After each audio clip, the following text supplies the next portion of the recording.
수능을 잘 보셨든 못 보셨든 굉장히 식상한 이야기지만 이미 지나갔으니 수능은 다 잊으세요. 왜냐면 앞으로 훨씬 더 중요한 것이 남았어요. 아주 중요한 것이요.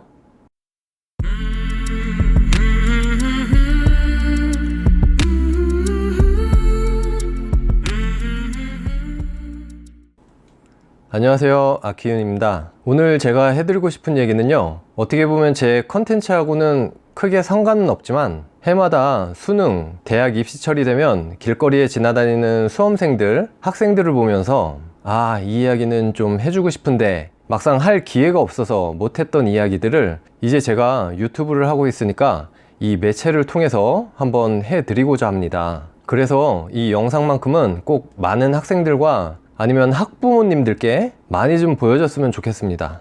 지금 시점은 수능이 끝난 지 보름이 조금 더 되었고요. 내일이면은 벌써 성적 발표라고 하는데요.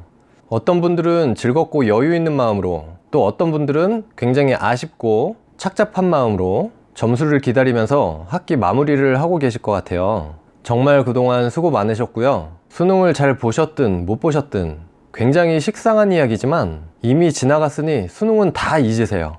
자기 실력껏 최선을 다해서 시험을 봤으면 그걸로도 충분합니다. 왜냐면 앞으로 훨씬 더 중요한 것이 남았어요. 아주 중요한 것이요. 궁금하시죠? 그것은 바로 과 선택입니다.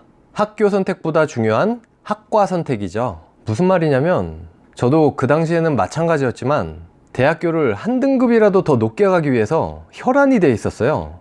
저를 비롯해서 학교 선생님, 그리고 부모님까지 조금이라도 학교를 좋은 곳으로 가기 위해서 엄청 신경이 곤두서 있었죠. 그러기 위해서 과는 가장 낮은 과, 인기가 없는 과를 선택을 해요. 4년 동안 돈을 들여서 배우고 또 내 미래의 직업하고 이어질 수도 있는 그런 학과 선택을 말이죠. 좀 심하게 말하면 이건 미친 짓이라고 하긴 그렇고 좀 바보짓이죠. 완전 바보짓.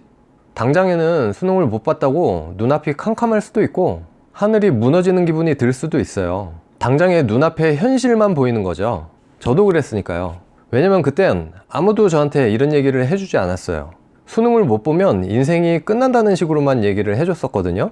물론 수능이 중요하긴 중요한데 그 이후에 더 중요한 것들을 얘기를 해주지 않은 것 같아요. 사실 그 당시엔 그런 얘기를 해주셨어도 제가 어렸기 때문에 이해를 못했을 수도 있죠. 그러니까 혹시나 학부모님들께서 지금 이 영상을 보시면 자제분들한테 설명을 잘 좀 해주세요. 무조건 좋은 대학만 가야 된다는 말씀만 하시지 마시고요. 제가 그래도 지금까지 잘 버티고 있는 것은 저도 마찬가지로 수능은 실패했지만 학과 선택을 잘했다는 것입니다.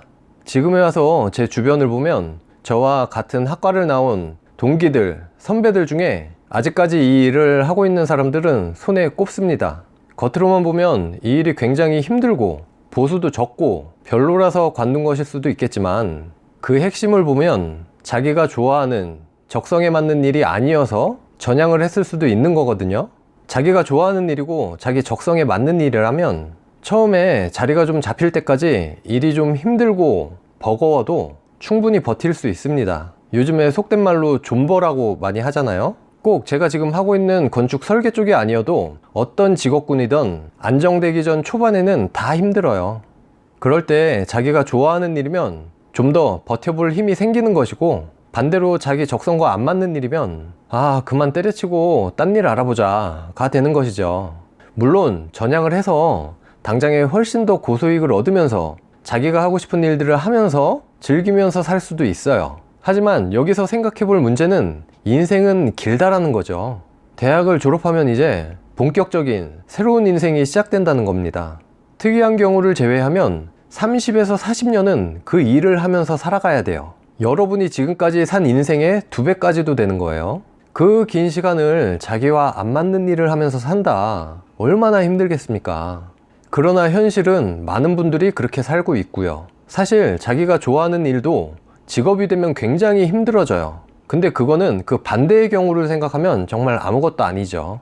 그리고 초반에는 그 직업군에 따른 급여나 보수의 차이 때문에 많이들 움직이는데요. 이것도 장기적으로 생각해 볼 필요가 있습니다. 인생 길잖아요. 자기가 좋아하는 일을 하면서 그에 따른 시너지로 더욱더 공부를 하고 자기 개발을 하면 처음엔 굉장히 작았지만 점점 전문화가 돼가면서 보수가 더욱 큰 폭으로 오를 수가 있는 겁니다. 그리고 학교 등급을 좀 낮추더라도 과를 잘 선택해놔야 되는 이유가, 모든 학생이 그런 건 아니지만 보통은 입학을 하고 나면 신나서 처음에는 마냥 놀아요. 놀기만 하다가 빠르면 빠를수록 좋은데 분명 중간에 정신이 바짝 드는 시기가 와요.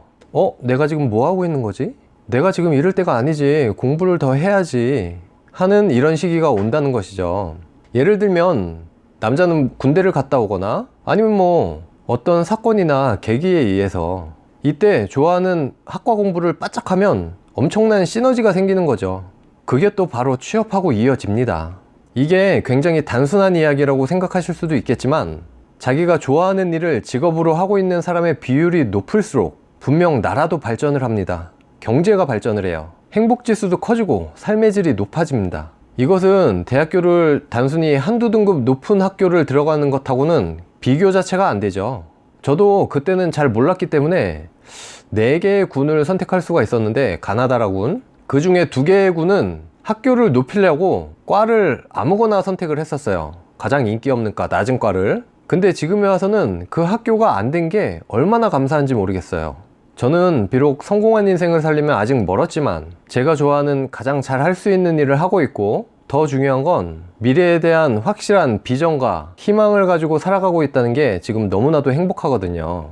그러니 절대 학교 등급을 높이려고 아무거나 선택하지 마시고, 딱히 적성에 맞는 과가 없는 것 같으면 나한테 무슨 과가 맞을까 천천히 한번 생각해 보세요. 지금이 바로 그럴 시간이에요.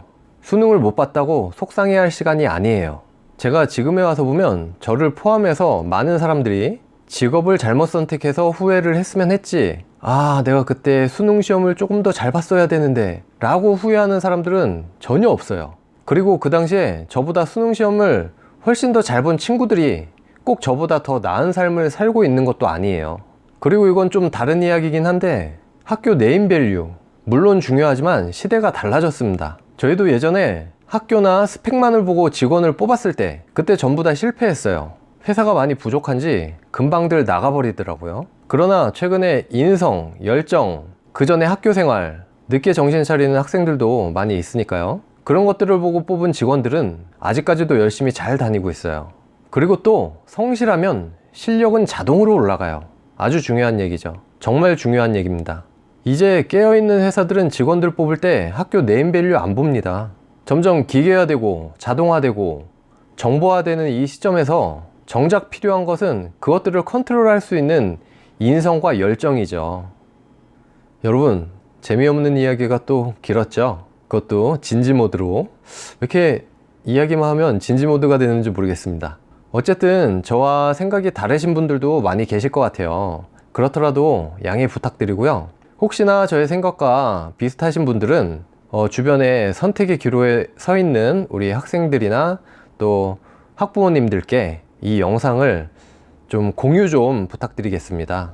정말 단 한 명의 학생에게라도 도움이 되길 바라면서 이야기를 해봤고요. 잘 보셨으면 좋아요와 구독도 같이 눌러주셨으면 좋겠습니다. 감사합니다.